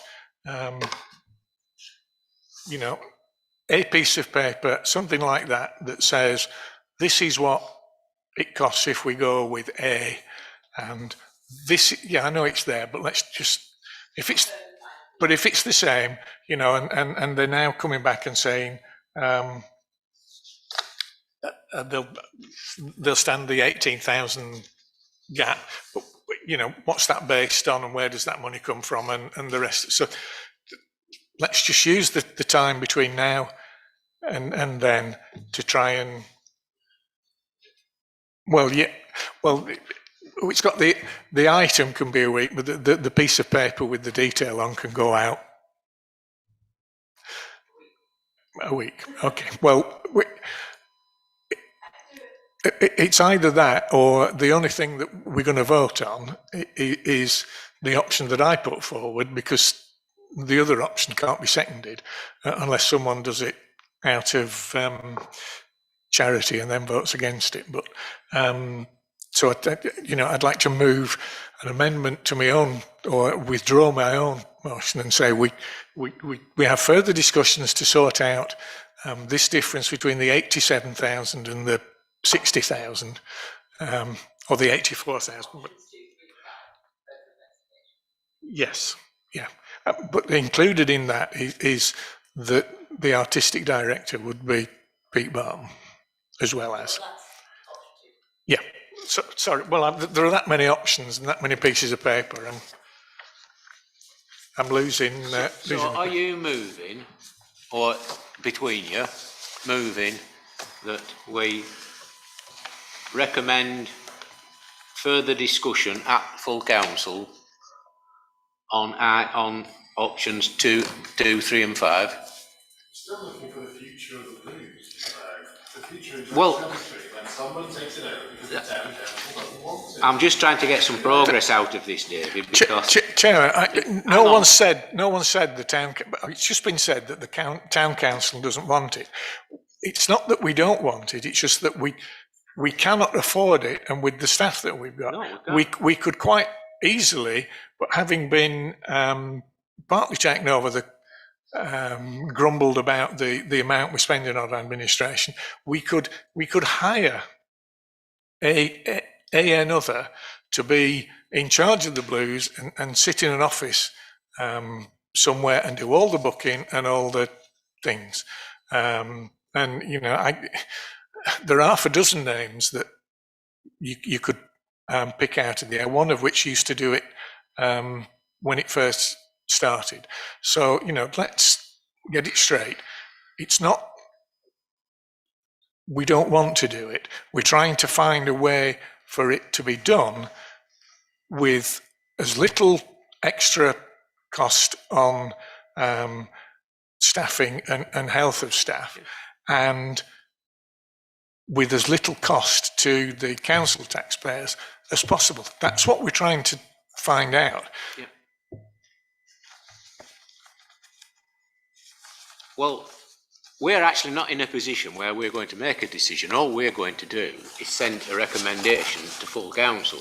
So we're not actually making a decision. We would have been sort of suggesting what full council should be considering. So to make things easier for when it goes to full council, are we happy to recommend between us that option 1 and 4 are taken out? Can we agree on that? Right. So we've moved that we take out, that we recommend taking out options 1 and 4.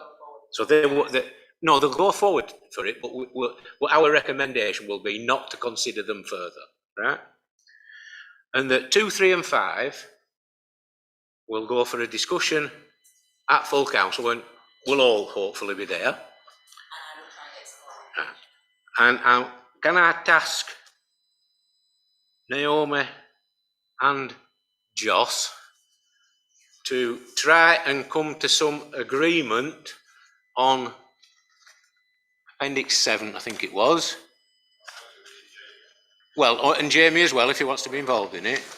Well, can I suggest that it's Gina, Naomi, Joss and Jamie, if Jamie can be involved in it. And we try and find some way of amending option Appendix 7 so that it fits the 60,000 gap in, and then we have a new amended Appendix 7 to present to full council.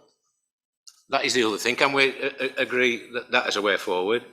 Now, the other thing I want to ask is, this meeting has gone on this item has gone on quite a while tonight, and we haven't got as far as we ought to have done because things keep cropping up, and at full council there'll be more of us, so there'll be more things cropping up.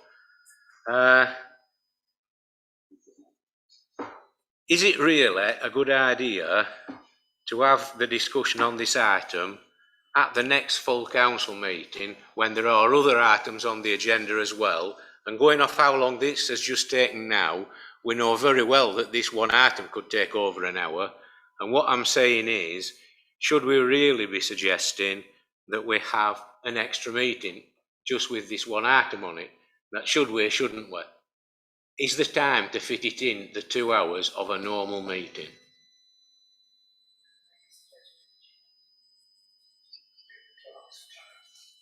Naomi? I'll review what's on the next full council agenda, and anything that can be postponed a month will be. Obviously, the budget can't, and No, this, that can't. but at the moment, what's on it is there are a couple of items that could be deferred to a future meeting.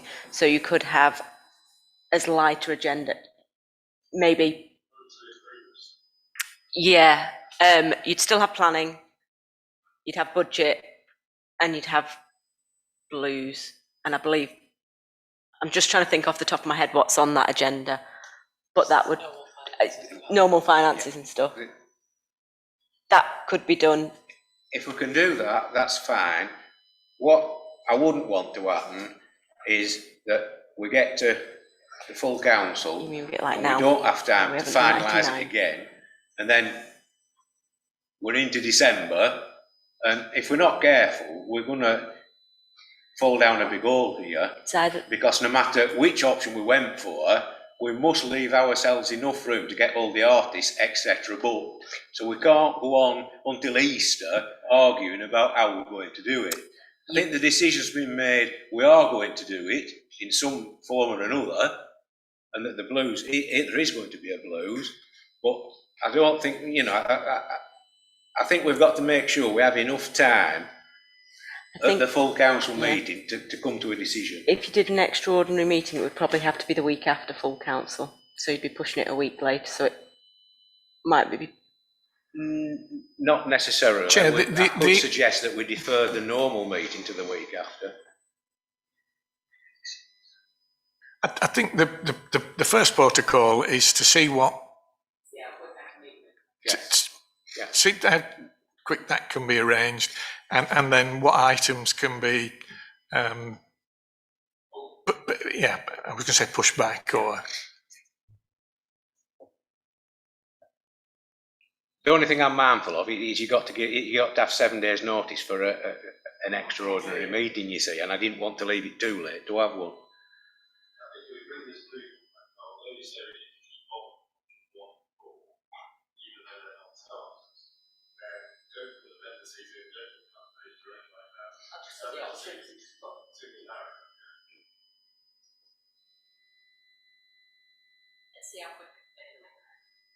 So we've moved and seconded as what we're going to do, and we've voted on it, so we're happy with that now as a way forward, or as happy as we're going to be.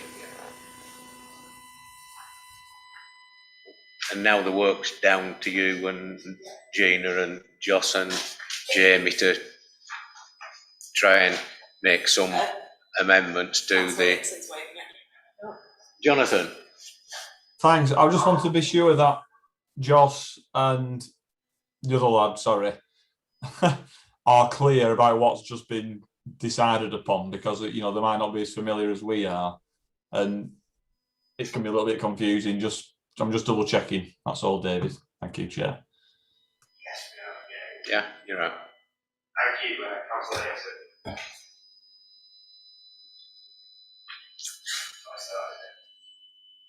So could I suggest that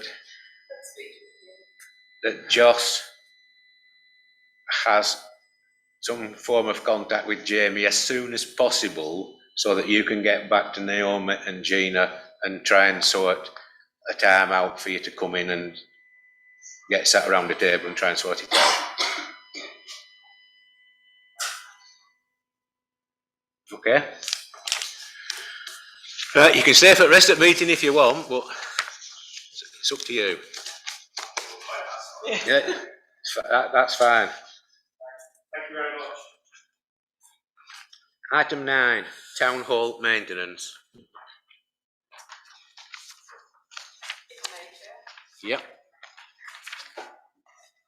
okay, quick summary, because I know we're getting very close to how long we're allowed to be here. Roof works, I've had 2 contractors out to look at it, and I'm waiting to hear back from them. It's actually down in my diary to chase them this Friday. It's a big project, and if we're doing roof works and scaffolding it, it will be the additional works like sorting the clock out, the clock faces. The clock itself is due to be sorted as soon as I can. So I'm just waiting for them to come back to me. Because it's quite a big project, they're having to then go away and find other contractors, and then they're chasing them. So it's a bit of a waiting game for them all to get back to me, but it is down for me to chase at the end of this week. Town hall maintenance wise. So the scope of work for the roof, are we going to do the whole thing? And we think that sort of 95% plus of materials can be reused? The slates? Looking at about 80% of it can be reused from what we've seen up there. And it's also all the wood underneath and that, yeah. But it's also things like we are having pointing issues with this building, and so it's getting all that done at the same time. So it's not just a matter of just the roof, it's everything. If the scaffolding's up, do anything you can at height. That's why it's taking a bit longer to get everything back. Town hall maintenance. The room we are currently in the process of refurbing after water ingress has sprung a new leak in the last 24 hours. So work has halted on it while we find out why. It looks like another pointing issue, and it's a leak that has never been there ever before at all until 36 hours ago. So that I've been up to investigate myself today on the roof, and I've got a contractor coming out to look at it tomorrow. That was as soon as I could get them out. Any questions on that one? So it's, am I allowed to say sods? Yeah, well, I've said it now. It's sods low. You've bunged all the other holes up, as it were. So it's found the one that was left. New bit pointy fell out. Yeah. What are we planning to use that room for? And can it therefore just be paused for a while? If we pause it, it will incur more costs for the contractors. It's paused as in a week's delay at the moment, which will fit in quite well because the plasterer who's going to fit the coving goes on holiday on Wednesday for a week. So it gives us a week to sort it before it starts becoming more of an issue. The room is just trying to be getting to a state that can be used as an office if you wanted to let out, or have meeting rooms for councillors if they choose, or not have mould and damp in it. That was the other slight issue. It had some rather, I said furry bits. Is that acceptable for mould on roof slats and things? So, like I say, it wasn't like that on, what day are we on? Friday. Went in yesterday and I was like, Went in today and it's a definite new leak in a completely different bit of the room. It's always fun. So that's all I can say on that one. As soon as I know more, I will update you. The heating system, I met with a contractor about the decarbonisation. I actually met with two at the same time. The funding for that phase had already gone, and that was only about 3 days after it had been released. There is options for another phase that will be coming up. Timescale we're not quite sure of. However, the setup of this building does not endear itself to it, unfortunately. But again, they're meant to be getting back to me with options. I haven't heard from them. It is on my list to chase at the end of this week. Unfortunately, that's all I can do. I have, like I say, approached a couple of different contractors on it, and they're all being very thorough in their research. Okay.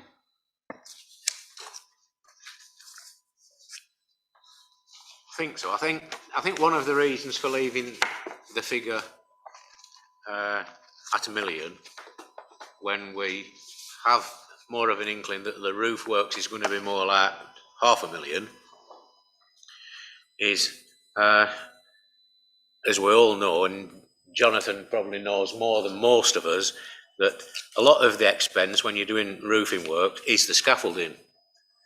And you'd need the scaffolding if you did a lot of pointing and things on building anyway. So whilst the scaffolding's there, we might as well take advantage of it and get as much work done as we can, rather than pay for scaffolding twice. So it's better to go for more than you need, rather than not enough.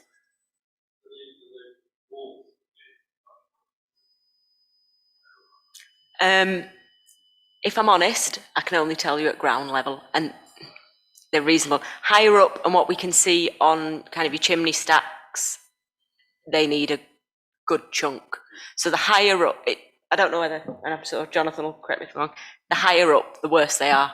But you probably find that that's, because it's a more difficult area, has been less maintained.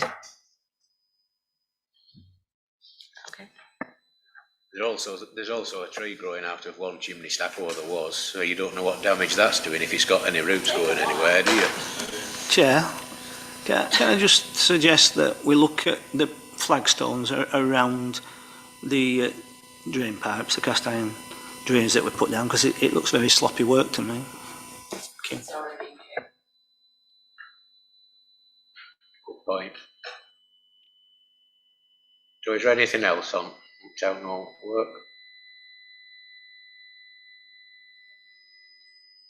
See, once we've had the survey done properly and got more of a definitive price, then we can make the final decision. Do we need to borrow £1 million, which would be about 40k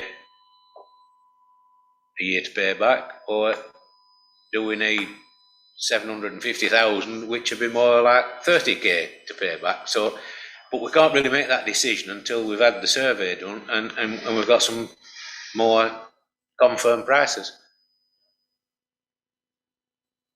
So we need to get the survey done, don't we?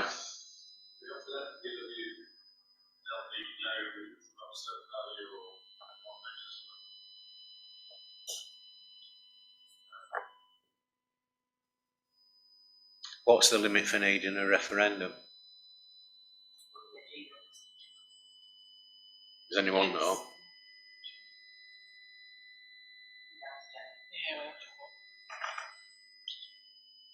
Because there's that to take into consideration as well, because to have a referendum would cost, oh, I shudder to think.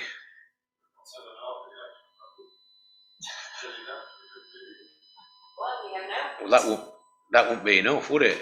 Because that doesn't cover one by-election. No, it doesn't. It don't cover one by-election, don't that? It won't be enough. But I would think you're looking at 25 grand for a referendum election for. Yeah, but if you went for a referendum, me to be every ward in parish, so I would think you'd be looking at 25 grand plus for it.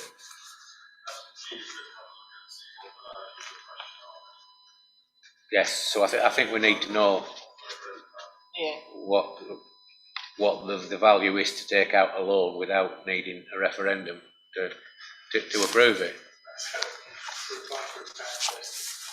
Well, no, but we'd have to be mindful that there will, you know, if we did have to have a referendum, I'm not opposed to having a referendum, other than the cost of it. It seems a bit stupid when you have to buy some money to be able to afford to do something. You have to borrow some money to be able to afford to do something, and then you have to pay another 20 or 30 grand on top of that to have a referendum to okay it. It's just making it even more expensive, isn't it? And there is another thing worth considering. It's looking as though the Bank of England may, mid next year, decide to start putting interest rates up, so we don't want to get caught out with that either. Right, item 10. Items for a Before future. that, shouldn't I move we suspend standing orders as it's after hours? Well, I can't see us being here very long, because I can't see anybody having a great long list of future items. Yeah, I've already got that one. Silence. Nothing else. So, date and time of next meeting is December the 7th, 7 p.m. I'll close the meeting. Thank you all for attending.